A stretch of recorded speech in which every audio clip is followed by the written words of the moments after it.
Bienvenue à tous les passionnés, vous êtes bien sur Turf Labo. Aujourd'hui, on part pour l'hippodrome de Vincennes pour une analyse vraiment en profondeur du Quintet Plus de ce vendredi 28 novembre 2025. C'est la 4e course, le prix Mélusina, un sprint européen sur 2100 mètres, et le scénario de cette course, il est passionnant. On a d'un côté les spécialistes français du parcours, de vrais guerriers de Vincennes, et de l'autre, une véritable armada étrangère qui arrive avec d'énormes ambitions. La question est simple, est-ce que le savoir-faire local peut résister? Essentiel. Les pronostics qu'on va vous donner, c'est le fruit d'une analyse très poussée de toute notre équipe Turf Labo. C'est notre lecture de la course. Mais il ne faut jamais oublier que notre analyse, c'est un guide, c'est un outil. La décision finale, c'est la vôtre. Fiez-vous à votre intuition, à vos connaissances. C'est ça la clé. C'est parfaitement dit. Allez, on y va. Notre sélection Turf Labo, la voici. Le 6, le 7, le 12, le 14, le 2, le 5, le 1 et le 13. On va décortiquer tout ça en commençant par ceux qui, pour nous, tiennent vraiment les premiers rôles. Et là, on est obligé de commencer par le chef de file de cette invasion étrangère, le numéro 6, Sandokan. L'enthousiasme de son entraîneur, David Persson, est presque palpable. Il dit « tous les feux sont au vert, je le pense capable de gagner ».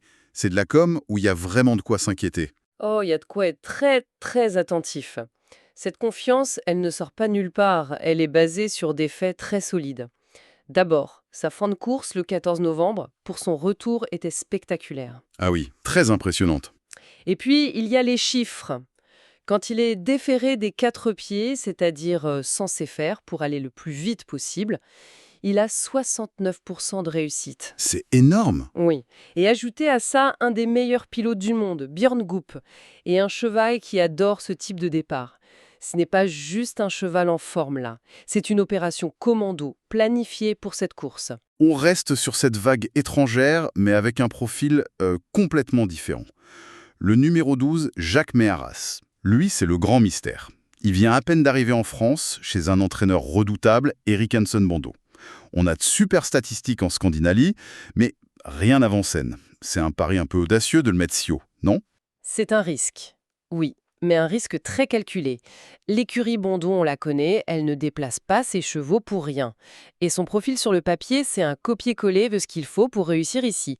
Il adore l'autostart, il est bon corde à gauche et très performant déféré. D'accord. L'entraîneur dit qu'il est en bonne forme et que partir en seconde ligne, ce n'est pas un souci pour lui. C'est typiquement le genre de nouveau venu qui peut créer une énorme surprise. Faut s'en méfier comme de la peste. D'accord, donc on a le favori déclaré et le nouveau venu mystérieux. Mais alors, qu'est-ce qu'on fait du numéro 14, Goodwin Z? Je vois partout qu'il faut le racheter, mais ses débuts en France, c'était une catastrophe. Comment on peut être si sûr qu'il faut juste jeter cette course à la poubelle? C'est une excellente question. Et la réponse, elle tient en un mot. La discipline.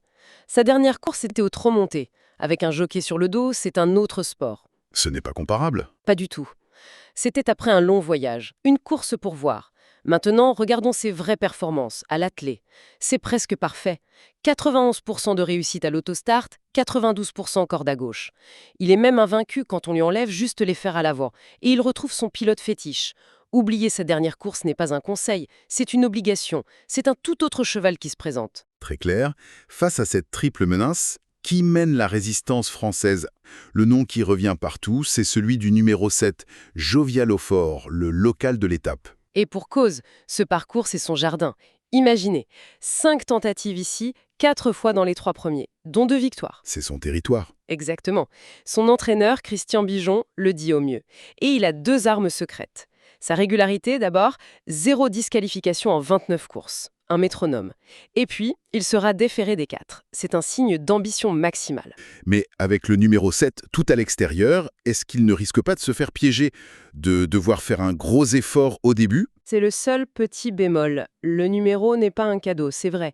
Il va devoir soit faire un gros effort, soit subir. Mais sa qualité est telle, et sa connaissance du parcours si parfaite qu'il peut surmonter ça. L'écurie Bijan est d'ailleurs très performante dans cette course. C'est la base la plus solide du clan français. D'accord, on a nos têtes d'affiche pour ce duel. Mais dans une course comme ça, ce sont souvent les seconds rôles qui font la différence. Qui d'autre peut se mêler à la lutte finale? On a plusieurs profils très intéressants. à commencer par le numéro 2, #Simoni. Lui, il a un super numéro derrière la voiture et surtout, il s'entend à merveille avec son pilote, Éric Raffin. Attendez, j'ai une stat incroyable sous les yeux. 100% de réussite en 4 courses. Ensemble. C'est fou ça. C'est une alchimie parfaite. Alors l'entraîneur est un peu prudent, il parle d'une rentrée. Mais Raffin, lui, le dit déjà affûté. Et ses stats avant-scène, 8 places en 9 tentatives. Avec sa position, il sera forcément dans le coup. Dans un autre style, il y a le numéro 5, Max Ocagne, le spécialiste du démarrage foudroyant. Mais son entraîneur dit lui-même qu'il est parfois délicat. C'est un peu la roulette russe alors. C'est exactement ça. Un profil à haut risque, mais à haute récompense. C'est un expert de l'autostart, 84% de réussite. Il vient de gagner, il est en pleine forme. Le problème, c'est vraiment le tout début de la course. S'il s'élance bien, il peut aller très loin. S'il rate son départ, C'est terminé. c'est terminé. C'est le tout ou rien de ce quintet. Et à l'inverse, on a le numéro 1, Job des louanges. Avec le numéro 1 à la corde, il va pouvoir faire le minimum d'efforts. Précisément, c'est l'économie maximale. Et son bilan sur ce parcours est parfait, 3 sur 3. Son entraîneur est très confiant, il le dit au top. Le long déplacement est un signe qui ne trompe pas. D'accord. On termine notre sélection avec un profil un peu particulier, le numéro 13, Fiorano. On le décrit comme un sniper. Ça veut dire quoi concrètement? Ça veut dire que c'est l'assassin silencieux de la course. Ce n'est pas un cheval qui peut aller se battre, il a besoin d'un parcours caché, de rester abrité pour placer une seule et unique pointe vitesse. Il attend son heure, quoi. C'est ça, une pointe vitesse dévastatrice dans les 200 derniers mètres. Le départ en seconde ligne est un défi, mais s'il trouve le bon dos pour le ramener, il peut finir plus vite que tout le monde. C'est le piment de notre sélection. On a donc nos 8 chevaux. Mais il y en a un qui nous a donné des maux de tête. Notre regret, le numéro 3, Jaguar Bourbon. Pourquoi on l'a laissé sur le banc, finalement? Parce que tout est bon sur le papier. Le numéro, l'engagement, sauf une chose, l'ambition de l'entourage. Ils le disent eux-mêmes. Face à une telle opposition, ils visent une 4e ou 5e place. C'est lucide, mais ça manque un peu d'ambition pour notre sélection principale. Par contre, c'est un candidat parfait si l'un de nos favoris déçoit. Gardez-le dans un coin de la tête. Parfait. Et c'est tout aussi important de comprendre pourquoi on a écarté certains chevaux. Ça permet vraiment d'affiner son jugement. Alors, passons au crible, ceux qu'on a mis de côté. Allons-y. C'est un exercice très instructif. Le numéro 4, Jos Amef. Il est sérieux, régulier, bien engagé. Pourquoi non? Parce que son entraîneur nous agite un grand drapeau rouge. Il dit qu'il n'a pas couru depuis un mois et qu'il peut manquer d'une vraie course. Sur cette vitesse, le manque de rythme, ça ne pardonne pas. Le risque est trop grand. D'accord. Le numéro 8, Jack l'Éventreur. Trop inconstant, beaucoup de disqualifications, jamais rien fait sur ce parcours et son numéro 8. C'est un cauchemar.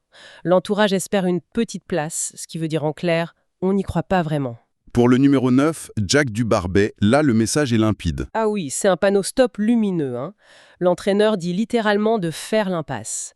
Le cheval rentre, il reste ferré, c'est une course de préparation, point final. On passe. Un cas plus intéressant, le numéro 10, Jambier. Il change d'écurie. Ça peut être un électrochoc. Ça peut, mais son nouvel entraîneur est honnête.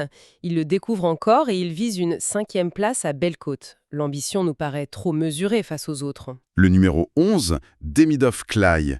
Pourtant, c'est un grand spécialiste de l'autostart. C'est vrai, mais ses dernières courses à Vincennes ne sont pas bonnes et sa stat déférée des 4 est terrible. 0 victoire en 11 essais. Son entraîneur serait déjà content avec une petite allocation. Ce n'est pas le discours d'un gagnant. Et on termine avec le cas le plus extrême, le numéro 15, Joplin des Croix. C'est simple. Plus de 40 disqualifications en 67 courses. Les chiffres parlent d'eux-mêmes. En plus, son entraîneur nous dit qu'il n'est pas à 100% à cause d'un souci à un pied et qu'il reste ferré. Dans ces conditions, c'est une impasse totale. Voilà, je crois qu'on a fait un tour d'horizon vraiment complet. Pour que tout soit bien clair, je rappelle une dernière fois le pronostic de l'équipe Turflab. Nos 8 chevaux pour ce quintet plus, ce sont le 6, le 7, le 12, le 14, le 2, le 5, le 1 et le 13. Et on n'oublie pas notre regret, en cas de défaillance, le numéro 3. Pour conclure, je voudrais proposer une dernière pensée. Finalement, toute cette analyse nous ramène à une seule question, à ce duel passionnant. Est-ce que la connaissance parfaite du terrain de Jovial au fort et des autres Français sera suffisante pour contrer la puissance brute des Vikings comme Sandokan? La clé, vraiment, elle se jouera dans les 500 premiers mètres. La bataille tactique entre ceux de la première ligne et ceux de la seconde sera déterminante. C'est une parfaite synthèse. Un grand merci à tous de nous avoir écoutés.